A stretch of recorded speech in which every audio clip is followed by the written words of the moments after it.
buenos días. Hoy viernes 21 de agosto seguimos con nuestra siguiente sesión número 5. Esta estará dirigida por Leonor Tallano y quien os habla. Como primera participante tendremos a Mercedes Roffé. Ella es una de las voces poéticas argentinas actuales de mayor reconocimiento internacional. Sus libros de ensayo se han publicado en traducciones en Italia, Quebec, Rumanía, Inglaterra, Brasil, Francia y Estados Unidos. En el 2017 se publicaron distintas antologías de su obra en Ecuador, Chile, México, Venezuela y Puerto Rico.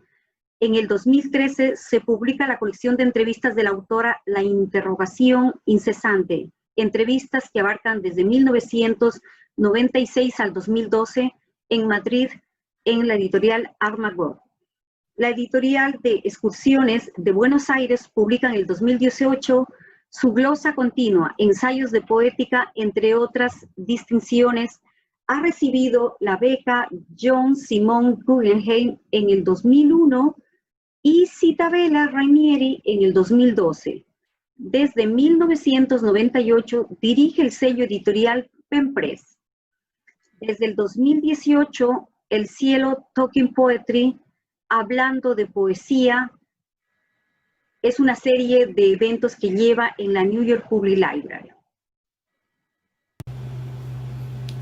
Buenos días, es un gusto muy grande para mí participar de este panel, de este homenaje que se ha organizado en la conferencia.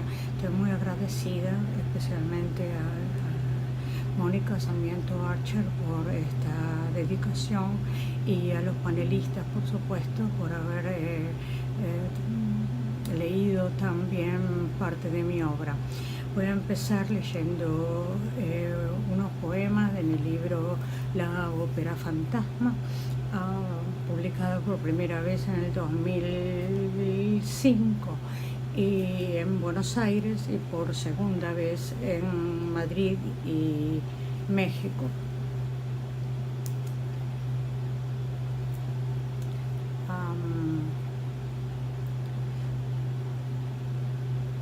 Voy a empezar leyendo dos conjuros de este libro, forman parte de la tercera sección del libro. Situación para curar a un enfermo.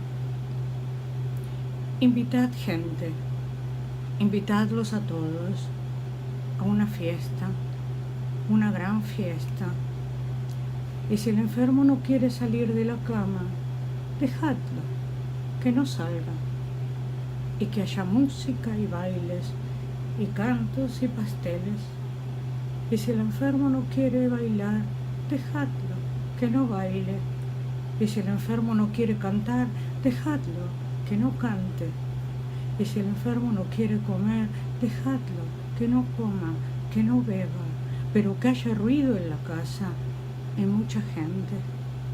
Y que se cuenten cuentos y memorias, y fábulas y acertijos.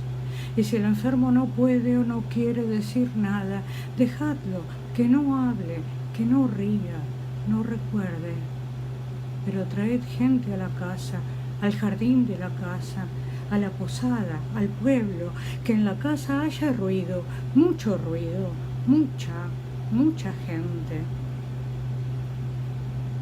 Y al terminar la fiesta, 2 o 3 días después, las mujeres echen todo lo que haya sobrado del banquete en el hueco de una sábana. Grandes sábanas bordadas, de preferencia blancas, muy blancas, de preferencia bordadas. Echen allí los pasteles, las almendras, los higos, las nueces, las castañas, las moras y las masas hechas, las pastas y los panes, los zumos y los vinos, que lo lleven al río, entre 6, entre 4, que lleven la sábana al río, con sus bienes, sus frutos, sus pasteles, por el bulevar que bajen, las 4, las 6 al río, varias veces, y echen todo a la corriente, las sobras del festín, el vino, el agua, el zumo, las almendras, los higos, y arrojen todo el río a la corriente.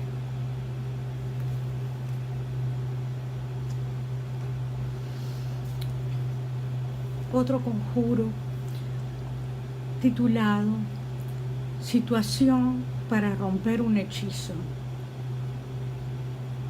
Acuéstate, boca arriba, como si fueras a morir o a darte a luz. Remonta la cuesta de los años en lo oscuro.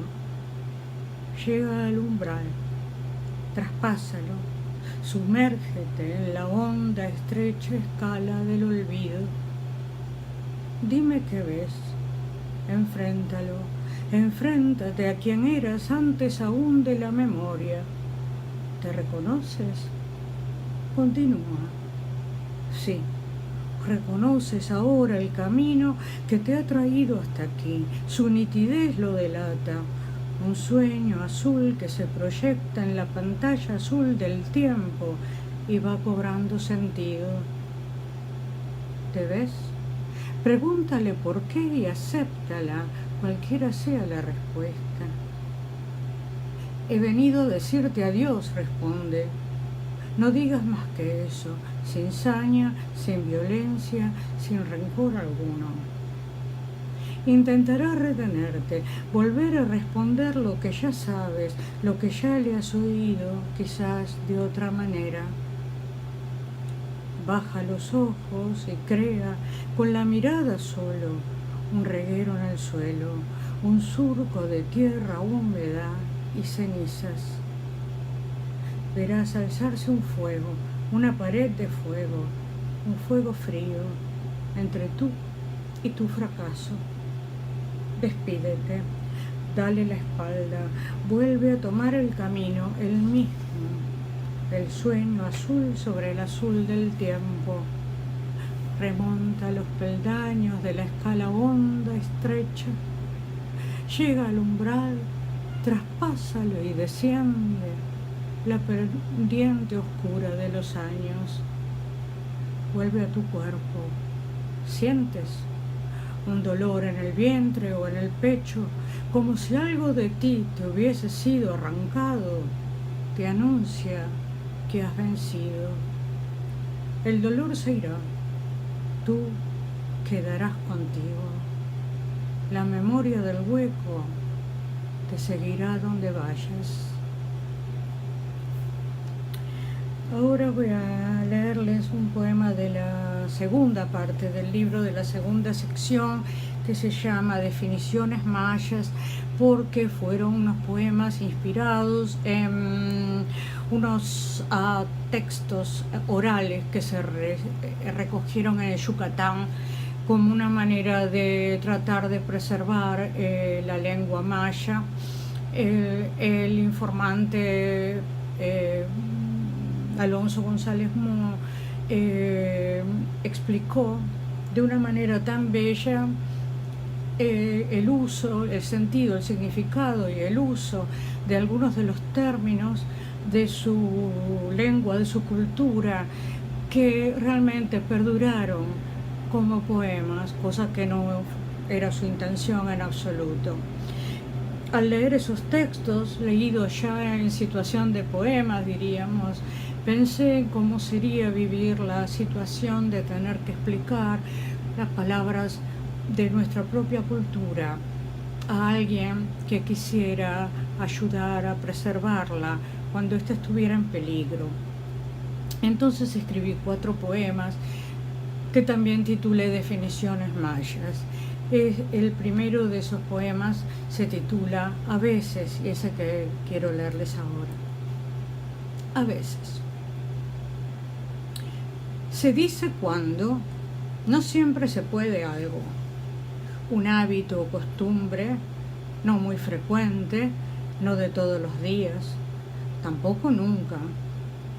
Se dice cuando de vez en cuando algo, como sentirse triste o solo, o feliz o hermosa, sucede como decir cada tanto.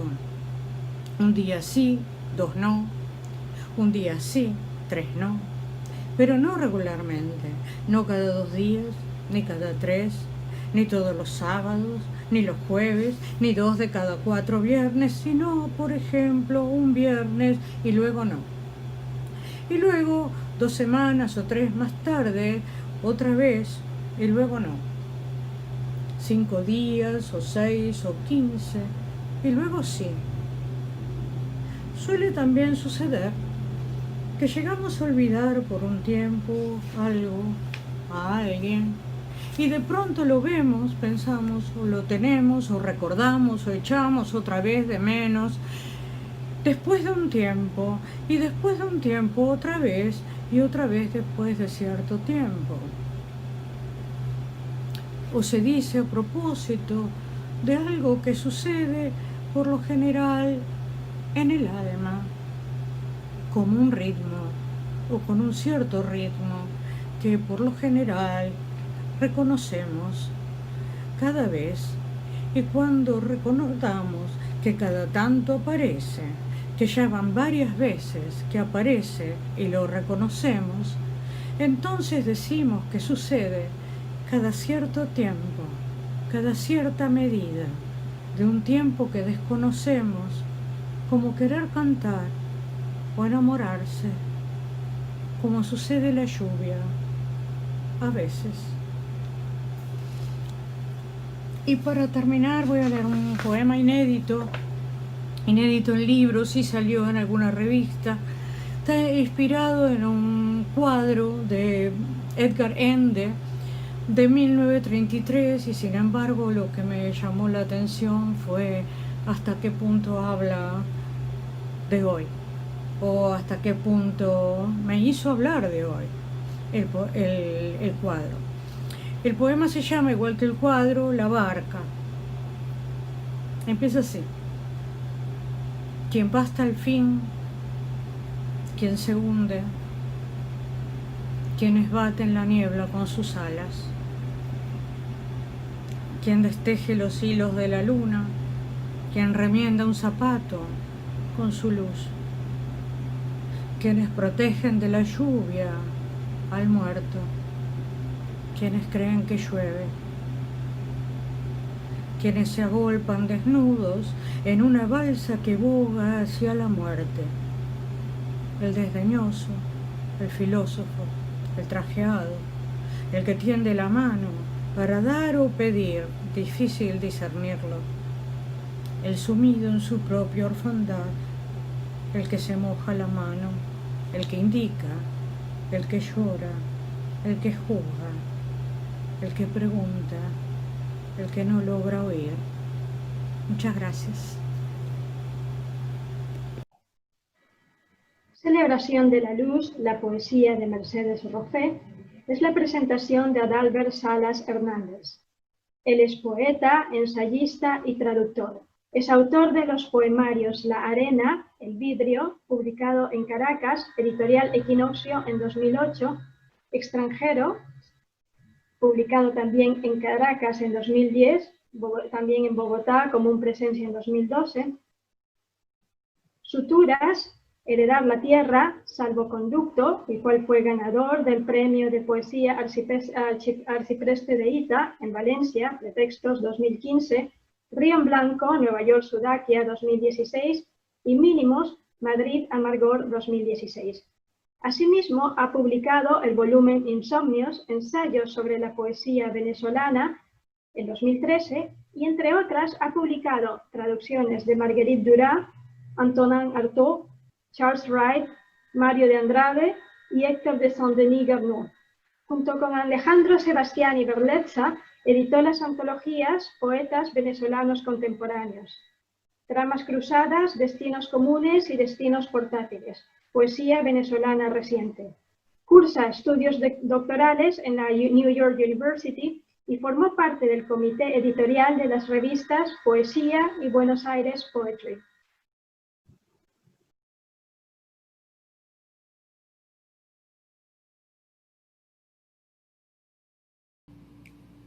Muy buenos días, mi nombre es Adalbert Salas Hernández y pertenezco a la New York University.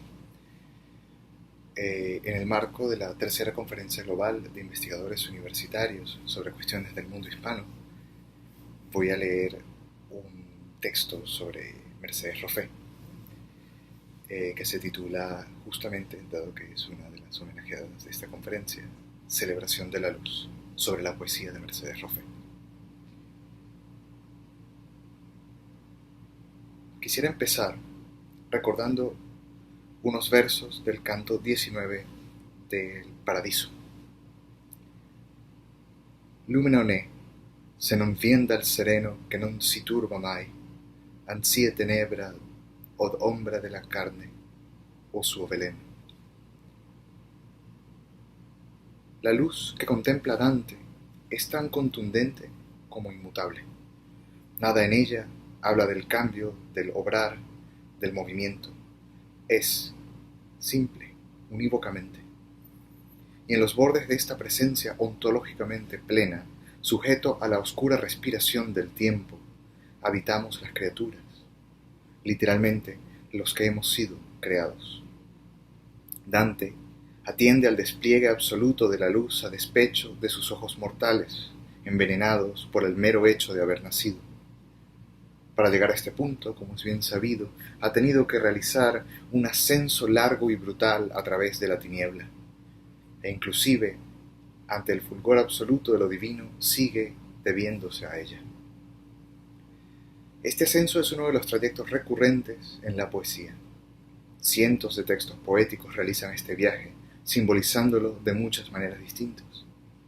No obstante, pocos son los que saben hacerlo con algo que podríamos llamar, a falta de un mejor término, justeza.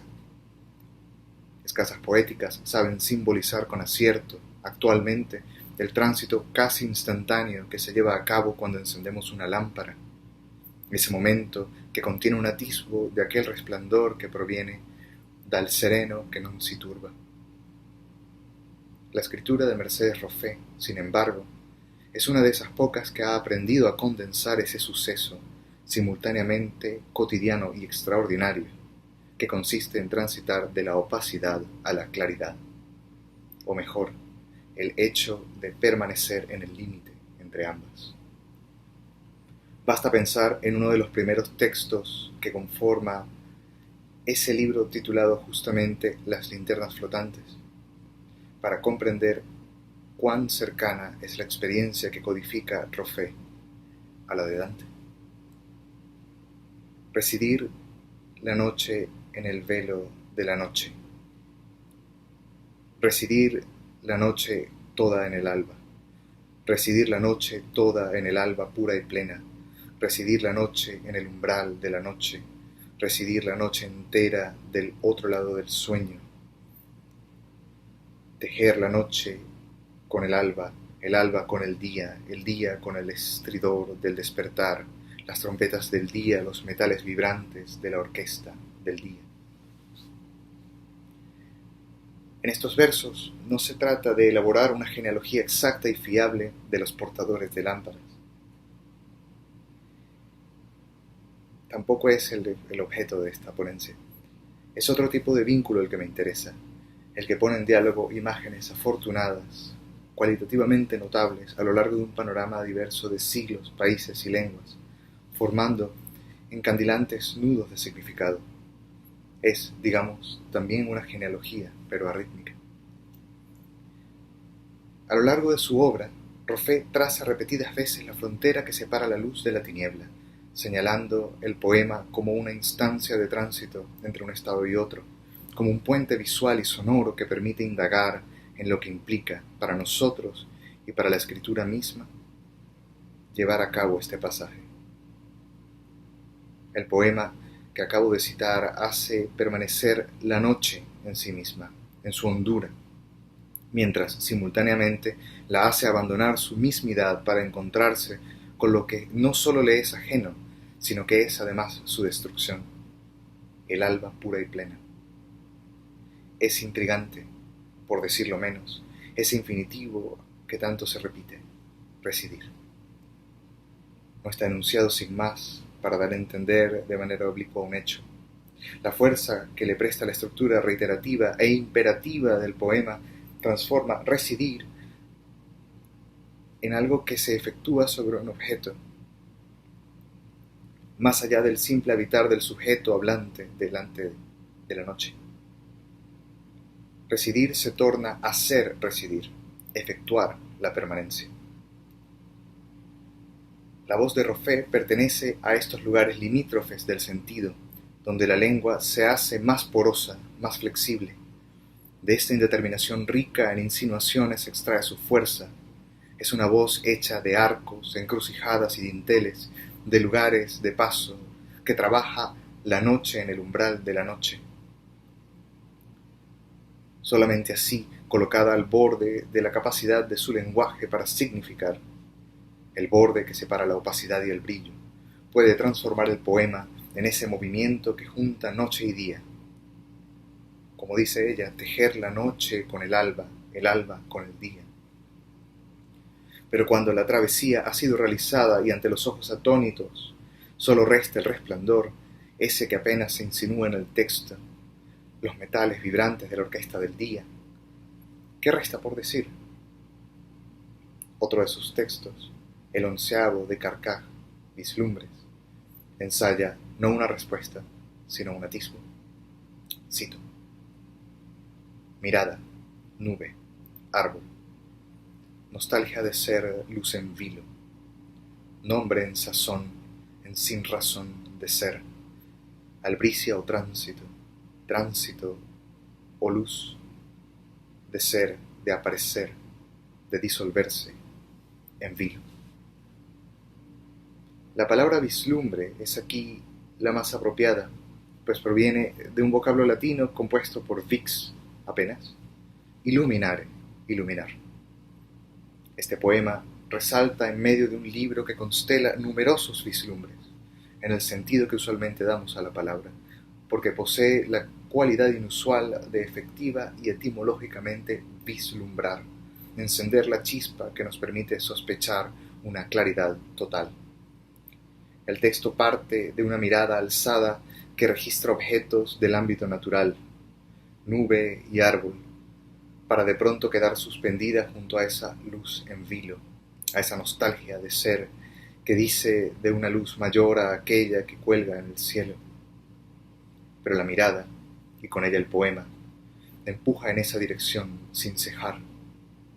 Se hace evidente entonces el lazo que une la luz con el nombre en sazón, en sin razón de ser, o lo que es lo mismo, la luz con el acto de nombrar.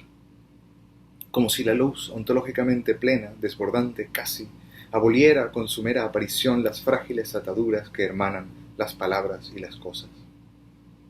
A partir de ese momento solo resta la indeterminación, la desorientación del poema, del decir lo mismo, que no sabe distinguir entre el saludo y el tránsito, entre éste y la luz que le exige que alcance una costa imposible. No en vano el texto carece de sujeto y de verbos conjugados, como el perteneciente a las linternas flotantes. La escritura de Roffé está fundada en el lugar de su propia desaparición, donde la voz se quiebra y las palabras parecen tragadas por el blanco de la página.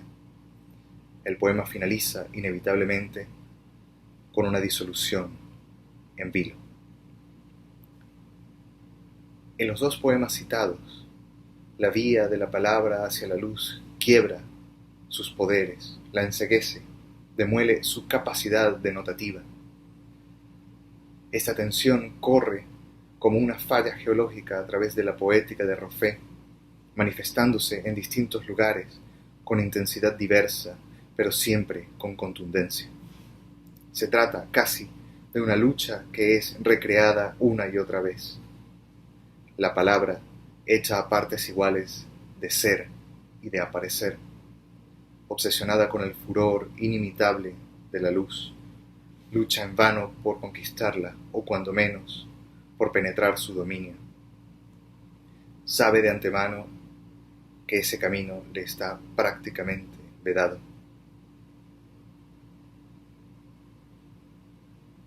Los poemas de Roffé se estiran hacia un más allá. Es este impulso el que funda esta poética. Busca ese más allá con un hambre insólita. Se consata en uno de los versos de las linternas flotantes. El poema es el ritmo del otro en mí, dice. En esa otredad están guardadas todas las posibilidades de significar, más allá del texto mismo.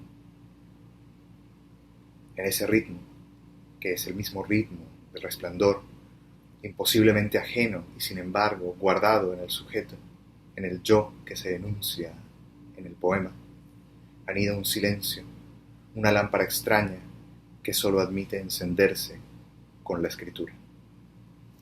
Muchas gracias. Mercedes Roffé, La mirada lúcida, es la ponencia de Eugenia Stracheli. Ella nació en La Plata en 1970, es docente e investigadora de la Universidad Nacional de La Plata. Poeta, dramaturga, escribió Antígona, ningún dios respira sobre el mundo en el 2006. Electra, ¿es posible matar a un muerto? 2010.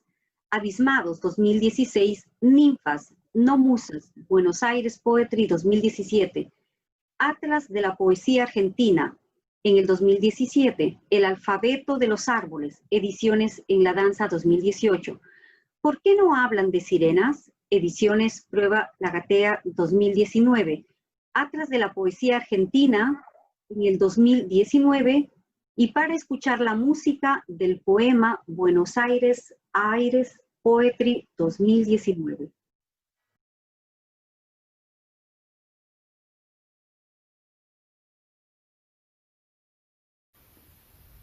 Bueno, quiero agradecer la oportunidad de participar en este homenaje a la maravillosa escritora y poeta Mercedes Roffé. Mi nombre es Eugenia Stracheli, soy de la Universidad Nacional de La Plata, Argentina, y particularmente me voy a referir a la relación que tiene la poesía de Mercedes Roffé con la imagen.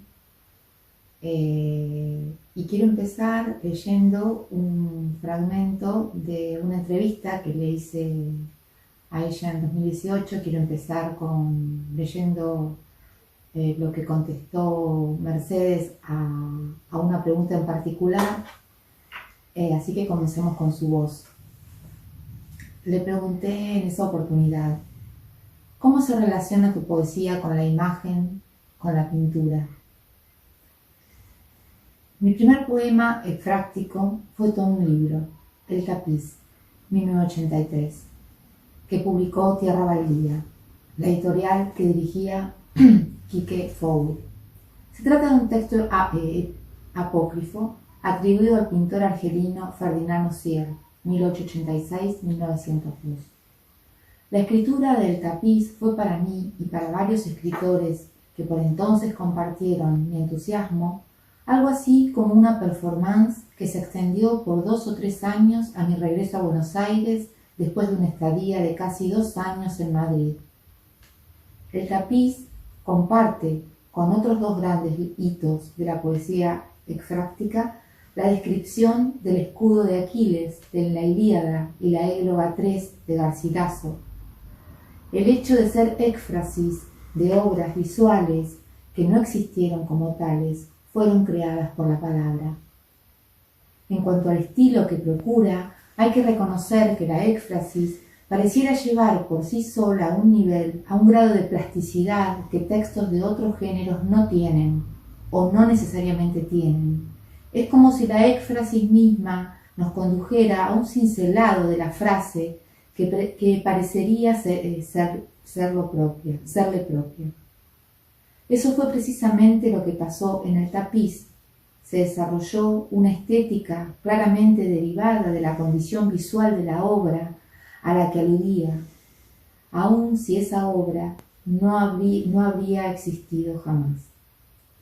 Después del Tapiz, creo recordar que no hubo otra éfrasis en mi poesía hasta llegar a Teoría de los Colores, la sección 4 de la Ópera Fantasma, 2005. Lo que sí hubo antes fueron textos escritos a partir de obras musicales, como la sección Motivos para escribir, de La noche y las palabras, 1996, que ya te comenté.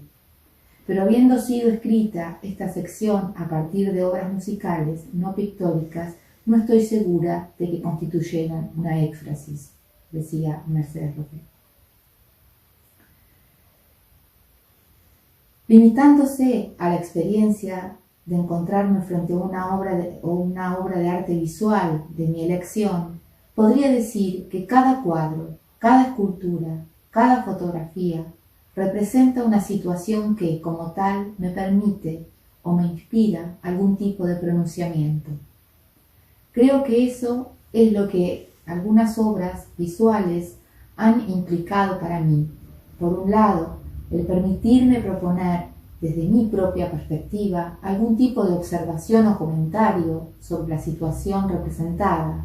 Por otro, la posibilidad de ver en esos personajes confinados a una determinada situación una máscara posible, una máscara o persona, como se dice en términos de poética, es decir, la posibilidad de asumir yo una nueva perspectiva, la suya, desde la cual pensar y expresarse. En este aspecto rescato mucho más la éfrasis como posibilidad de abrirse a otros yoes posibles que como posibilidad de seguir indagando a partir del cuadro en un yo autorreferencial. Quería empezar con la voz de Mercedes porque me interesa particularmente ese cruce imaginario, poético y visual que es muy potente en su poesía y, como dice Berger, John Berger, es su modo de ver el mundo y su particular teoría óptica. Por eso al ensayo lo titulé Mercedes Roffé, la poesía como experiencia lúcida. En varios países asiáticos, China, Taiwán, especialmente Tailandia, se cree que con el lanzamiento de linternas volantes se atrae la prosperidad, la buena suerte, es decir, que tienen valor profético y sagrado. Los tailandeses inauguran un nuevo año inundando las calles de luces, también iluminan sus casas, jardines y templos, armando constelaciones terrestres. Estos artefactos de luz están hechos de papel, de arroz, sobre un marco de bambú o alambre. Cuando se enciende la llama, el aire caliente los eleva por el cielo y los mantiene en el aire mientras siga viva la llama que los habita, alma poética, efímera y eterna como la temporalidad del sentido en el poema. Esta imagen pequeña y frágil que ilumina lo ensombrecido es la lumbre que abre una fisura por donde se filtra lo imaginario que la poeta captura y estetiza. ¿Sobre qué habla el poema? ¿Qué tiene oculto? ¿Qué hay que descifrar? ¿Quién habla en el poema? ¿De dónde proviene su luz? ¿Cuál es su origen? Interrogantes que quedan flotando y arman estelas de incertidumbre en el aire. El sujeto lírico en sus poemas indaga el mundo en la fascinación del juego de luces y sombras de la visión poética, aleteo intermitente que deja restos de sentido, vestigios de certezas y huellas de las voces que se filtran en el poema.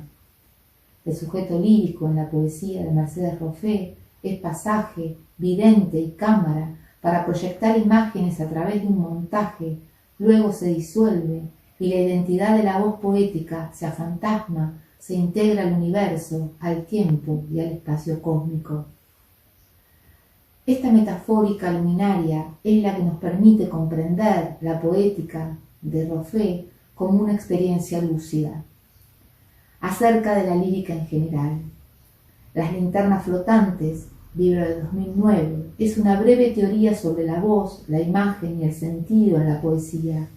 El nombre del libro es una metáfora absoluta, como diría el filósofo Blumenberg, ya que concentra concepciones que devienen conceptos, modos de entender qué es la poesía.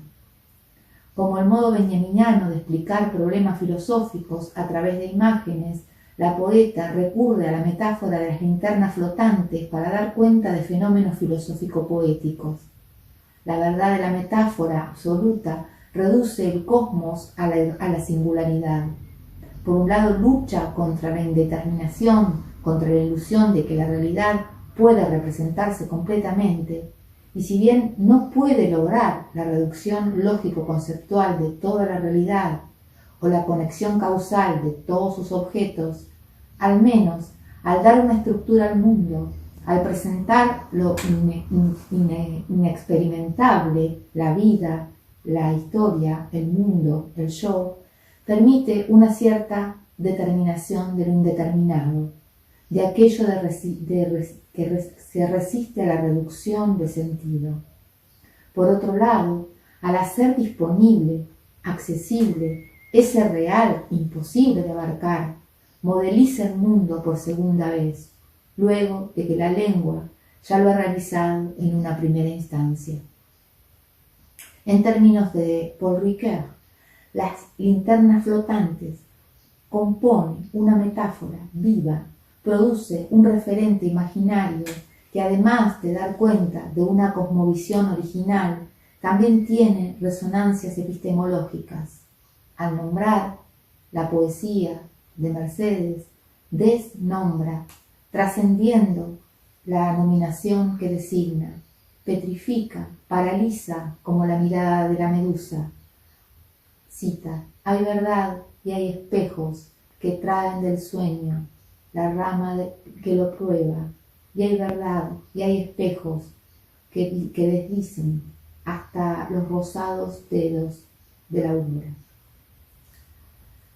La autora despliega esta idea de que las imágenes poéticas son fuentes inagotables de sentido y anteceden a los conceptos. Ella confía en la poiesis. Sus libros crean realidad, no son efectos. El lenguaje de la poesía configura espacios y se desliza en múltiples temporalidades. Comenta al respecto: mi primer poema ekfrástico fue todo un libro, El tapiz, 1983, que publicó Tierra Baldía, la editorial que dirigía Quique Fowley. Se trata de un texto apócrifo atribuido al pintor argelino Ferdinand Ociel. El tapiz comparte con otros dos grandes hitos de la poesía ekfrástica la descripción del escudo de Aquiles en la Ilíada y la Égloga 3 de Garcilaso. El hecho de ser ekfrástico de obras visuales que no existieran como tales fueron creadas por la palabra, dice Ruffet. La linterna mágica también es un aparato óptico, precursor del cinematógrafo, basado en el diseño de la cámara oscura, la cual recibía imágenes del exterior haciéndolas visibles en el interior de la misma, invirtiendo este proceso y proyectando las imágenes hacia el exterior mediante un juego de lentes y un soporte corredizo en el que se colocan transparencias pintadas sobre placas de vidrio. Estas imágenes se iluminaban con una lámpara de aceite. Aún faltaba mucho para el invento de la luz eléctrica. La visión imaginaria de Mercedes Ruffet abre una escena que muestra las zonas invisibles de la noche, los universos sumergidos en el revés de la mirada, dice su poesía. Dormir con los ojos abiertos, bien abiertos, y entra a la tierra del oscuro para encontrar la vida de las imágenes poéticas. Mirada que ve con palabras, modo de habitar la noche entera del otro lado del sueño, donde lo efímero capta el tiempo en los flujos imperceptibles y los intervalos de las cosas, de los seres, de lo existente, todo lo que está entre y puede escapar a la presencia del presente. En su poesía, lo efímero, la vibración sensible del tiempo que difiere del instante como corte temporal, está más cerca de la búsqueda del intervalo, el espaciamiento, del vacío. Entre los versos se da un pasaje fugitivo, una vislumbre de sentido que se pierde y se encuentra al atravesar la discontinuidad del poema, la respiración de la voz sostenida en un constante reinicio. Dice el poema: la lluvia cae sin regreso, la ola crece Erupciona el volcán, no hay retornar del rayo al cielo, de la ola a la planicie del mar, de la ceniza al silencio. Y sin embargo las horas se componen, se recomponen, laberintos de luz y sombras en las vísceras del tiempo, rompecabezas de espuma y fin, la ordenación del instante, un tránsito, un acertijo, dice la poeta.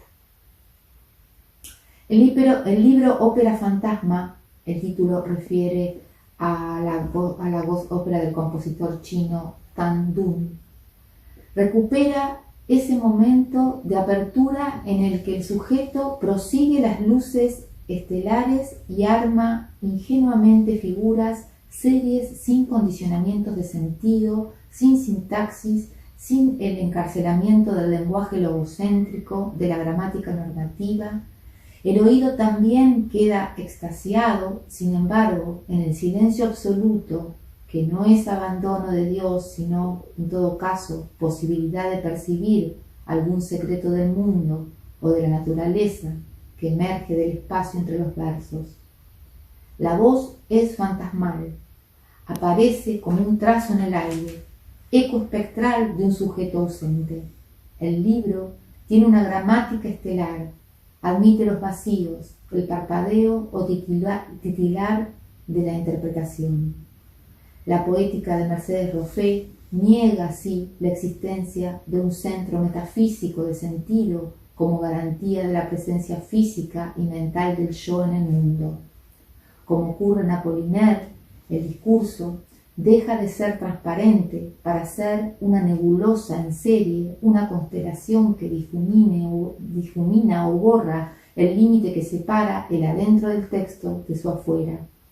Esta concepción se opone a la limitación metafísica que la razón impone al lenguaje, que el saber impone al significado. Por la disposición, los poemas de este libro son ideogramas líricos. Las imágenes siguen un principio de simultaneidad y alteran la contigüidad sintagmática, provocando una revolución tipográfica y un ordenamiento plástico.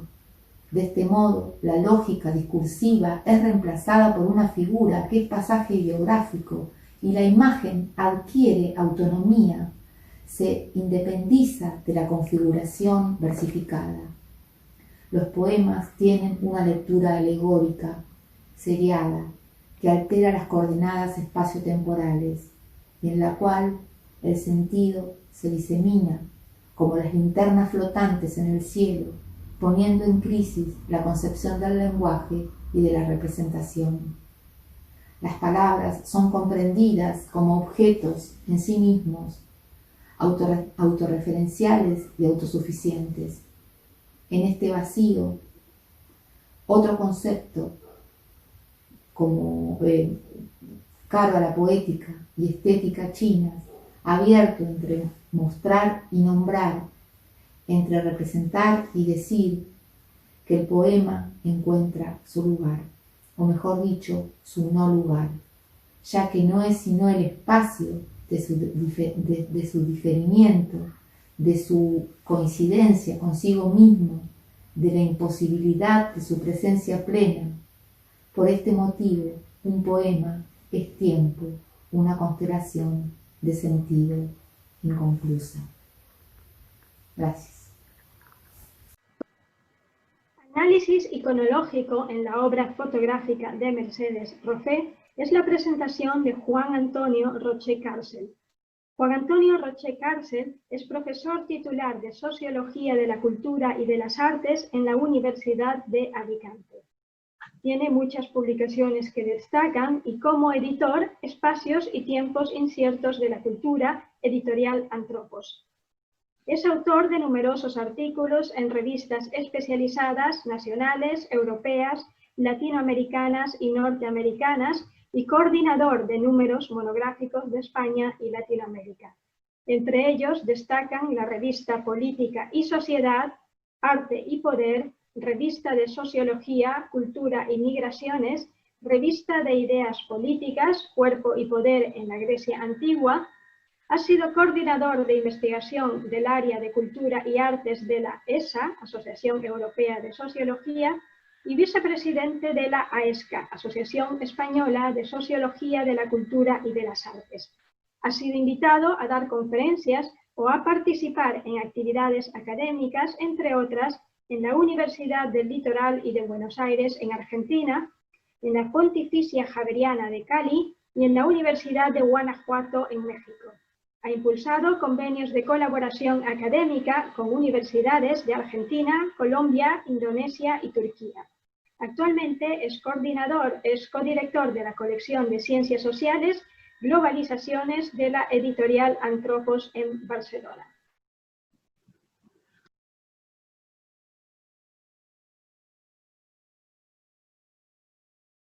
Hola, buenos días Nueva York, buenas tardes España. Ante todo, muchas gracias a la organización del tercer World Conference de Estudios Iberoamericanos, especialmente a Mónica Sarmiento por haberme participado, para hablarles a ustedes de la gran artista argentina Mercedes Joffre.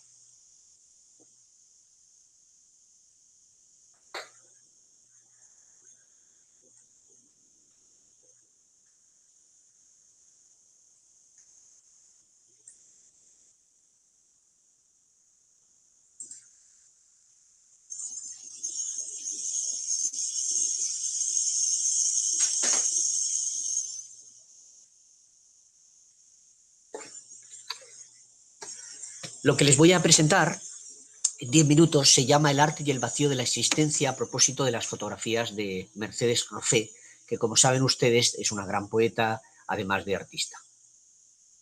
Yo soy Juan Antonio Roche Cárcel, de la Universidad de Alicante de España, ¿no? Y esto se enmarca en esta conferencia de la que les acababa de hablar. Rápidamente quería decirles que la metodología que voy a aplicar para el análisis de las imágenes está basada en una unidad, en una asociación entre tres grandes métodos que los sociólogos solemos utilizar, y el mundo de la comunicación en particular también. El análisis iconológico de Panofsky, que procede de la historia del arte, el método documental de Karl Mannheim, que procede más específicamente de la sociología, y el framing visual del mundo de la comunicación. Y es que he encontrado análisis en estos tres métodos, ¿no?, que podrían resumirse en la interacción existente entre tres niveles de la realidad: el mundo, las personas, los objetos que le rodean y el espacio en el que se desenvuelven, la fotografía, el universo de la fotografía, y la intención del fotógrafo, en este caso de la fotógrafa. Con estos tres niveles analizaremos las fotografías seleccionadas. La primera obra que les muestro, de Mercedes, es una obra en la que, sobre un fondo negro, aparece una línea discontinua con trazos irregulares y con no demasiada intensidad en la tinta, y es de color rojo. Está casi en la mitad de la composición, un poco más alta que ella. Aparece un signo de interrogación interrumpiendo esa línea ya de por sí discontinua, y un punto rojo de ese signo de interrogación que queda enmarcado dentro del negro, si no pleno negro, casi absoluto negro. Y observamos que en ese punto el trazo es mucho más firme. Podríamos sugerirnos, podría interpretar esta imagen como una especie de camino recto, quizás interrumpido por las dudas y también, en ocasiones, por la falta de intensidad. Y ese punto, en medio de la oscuridad, como si fuera o como si representara el papel del arte y de la estética y de la belleza como guía en la noche oscura del alma, como diría también el poeta español San Juan de la Cruz. En esta hermosa imagen de la serie A Nevelson, dedicada a Nevelson, observamos el tronco y las ramas de un árbol sin hojas, ubicado en el centro de la composición. Es invierno, y el fondo de la composición vemos que es un fondo virado en gris. Esta fotografía similar de la misma serie, observamos en ella un árbol y sus ramas muy entrelazadas, también dispuestas en el centro de la composición, aunque delante de este árbol hay toda una serie de árboles menores, ¿no?, como si impidieran la observación nítida de ese árbol central. En todo caso, conforma un paisaje natural enmarañado, inserto en un fondo virado en gris. Nos llama la atención en la imagen que la naturaleza no tiene verde.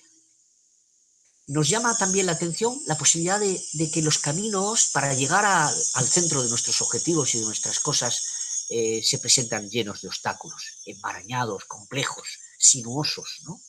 Y podríamos encontrar también en este paisaje una extensión del propio paisaje mental lleno de recovecos. En esta imagen de la serie de East River encontramos una antigua azucarera en la que observamos que tiene una serie de grafitis en las paredes, que la chimenea no presenta humo, no muestra humo y que no hay personas en ella. Es una fotografía además hecha conscientemente con grano. Evidentemente es una fábrica que no fabrica nada, por lo menos en este momento, que está abandonada. Y podría ser o podría sugerir también una especie de imagen de ensoñación debido al grano.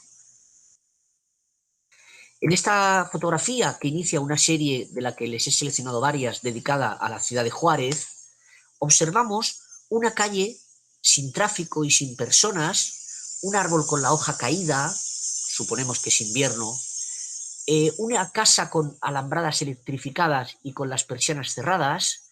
Observamos también por los charcos del agua que acaba de llover y en esos charcos se reflejan la calle y el árbol. De nuevo observamos una ciudad vacía, una ciudad cerrada, insegura, una ciudad que más bien que ver a la ciudad vemos sus reflejos, sus huellas, las huellas que deja el agua, del instante, del momento en el que ha llovido y que ya ha dejado de llover. De la misma serie, observamos a distancia un barrio sin personas nuevamente, aunque sí que hay algunos coches que parece que están en tráfico y otros que están aparcados, no demasiados coches. Acaba de llover nuevamente, la presencia de las nubes en ese cielo enorme es omnímoda, es muy omnipresente, ¿no? Y de la misma serie vemos una casa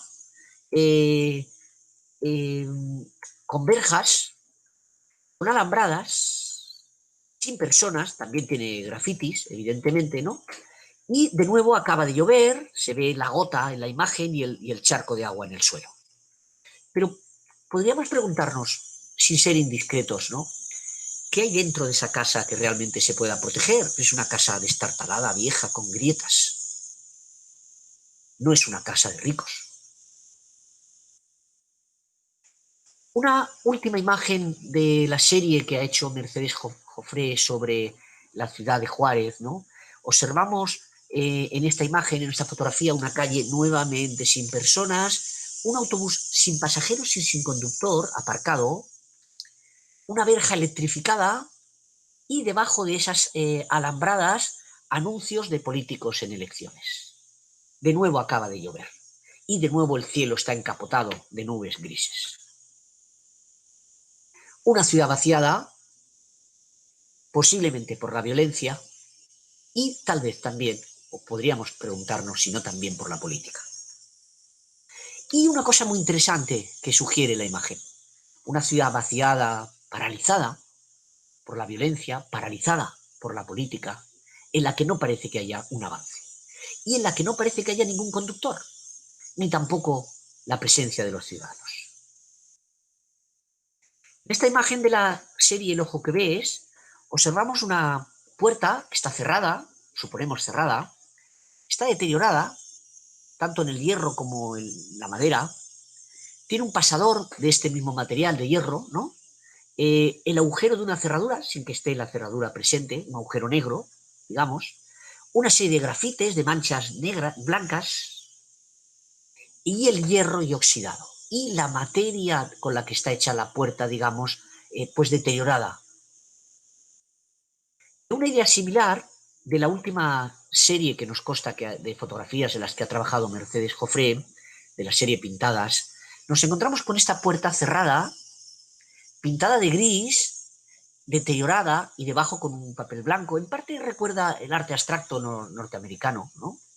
Con una cerradura, con una línea circular negra a modo de graffiti y también unas pinturas blancas, ¿no?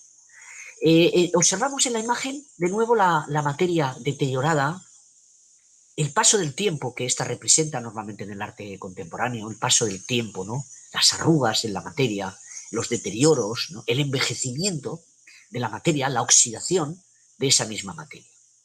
La puerta está nuevamente cerrada, no vemos lo que está detrás de ella, no vemos lo que está delante de ella, solo una parte, un fragmento de esa puerta.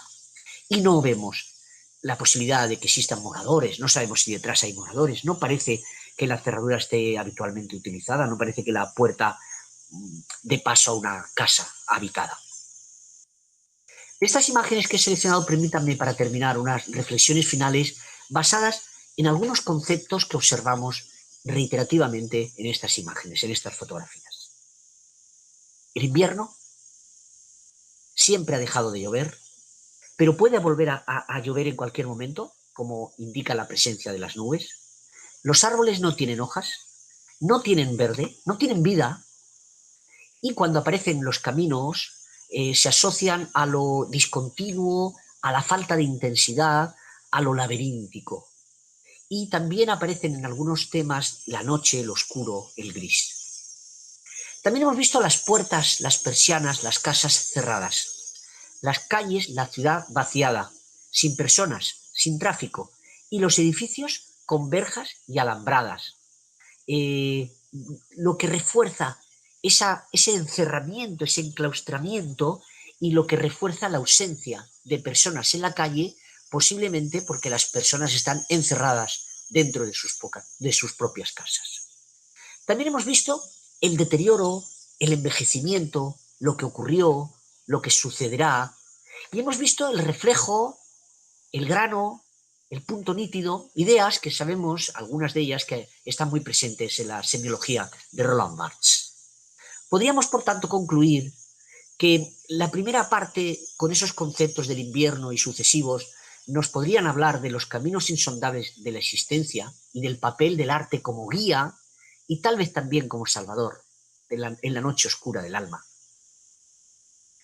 Podrían, en segundo lugar, hablarnos esta imagen de la protección o de la falsa protección, de la seguridad o de la falta de seguridad, el vacío existencial, el vacío de las ciudades, el vacío de las calles, el vacío de las casas. En tercer lugar, podríamos hablar también del paso del tiempo como un elemento fundamental en la obra fotográfica de Mercedes Roffé. Y en último extremo, una especie de reflexión sobre la propia fotografía y el papel que asume en este mundo existencial tan oscuro, tan vacío, ¿no? Con tan falta de pocos caminos claros para ir por delante de él, sin posibilidad de avance en el futuro, como si todo estuviera un poco paralizado, ¿no?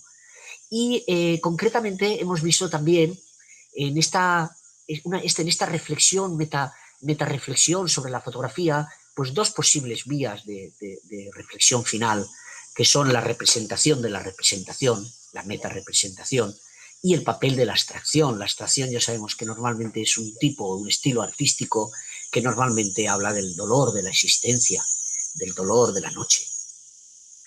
Bueno, pues esto es lo que he intentado transmitirles sobre Mercedes Roffé y que he titulado El arte y el vacío de la existencia, y que espero que les sea interesante por lo menos para sugerir algunas líneas, podríamos decir, algunas conclusiones o algunas reflexiones finales. Reitero finalmente mi agradecimiento a los organizadores y estoy a su disposición para cualquier aspecto, duda o sugerencia que quieran ustedes hacer. Muchas gracias. Bienvenidos a esta sesión número 5 de nuestro Congreso.